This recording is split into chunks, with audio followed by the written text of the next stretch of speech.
Finally 2025-এ আমরা পা দিয়েই ফেললাম। পা দেওয়ার পরে ভাবলাম নতুন বছরের প্রথম দিন কোথায় যাওয়া যায়। তখন আমার এক বন্ধু বলল, চল হাওড়া ক্রিসমাস কার্নিভালে যাই। 23শে ডিসেম্বর 2024 থেকে 1লা জানুয়ারি 2025 পর্যন্ত হাওড়ার ডুমুরজলা স্টেডিয়ামের কাছে ষষ্ঠীনারায়ণ ইকো পার্কে এই কার্নিভাল চলছিল। তার মানে এখন এই কার্নিভাল কিন্তু শেষ। কিন্তু তাই বলে এই ভিডিওটা আপনারা স্কিপ করে পালিয়ে যাবেন না।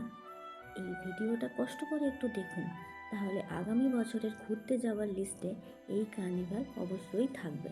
এই ক্রিসমাস কার্নিভাল 2024 সালে 2 বছর কমপ্লিট করলো। হাওড়া ক্রিসমাস কার্নিভাল কমিটি এবং হাওড়া মিউনিসিপ্যাল কর্পোরেশনের যৌথ উদ্যোগে খুব সুন্দরভাবে এই কার্নিভালের আয়োজন করা হয়েছিল। এই পার্ক এবং পার্ক সংলগ্ন পুরো এলাকা বাহারি লাইট দিয়ে সাজানো হয়েছিল। দেখে পুরো মিনি পার্ক স্ট্রিট লাগছিল। আর বুঝতেই তো পারছেন এই কার্নিভালের থিম ছিল ক্রিসমাস, তাই চারিদিকে সান্টা ক্লজ, স্নোম্যান, স্লেজ গাড়ি, রেনডিয়ার দিয়ে সাজানো ছিল। আর যেহেতু এটা একটা পার্ক, তাই এখানে বাচ্চাদের নাগরদোলা, স্লিপার সব ধরনের রাইডের ব্যবস্থা আগে থেকেই ছিল।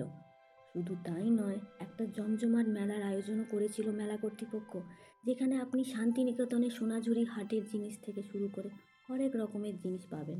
আর বিভিন্ন ধরনের সাংস্কৃতিক অনুষ্ঠান তো রোজ দিনই হচ্ছিল, যা দেখতে রোজ দিন প্রচুর মানুষ ভিড় করছিলেন। এক কথায় বলতে গেলে বাচ্চা থেকে বয়স্ক মানুষ সবার এই ক্রিসমাস কার্নিভাল দারুণ লাগবে।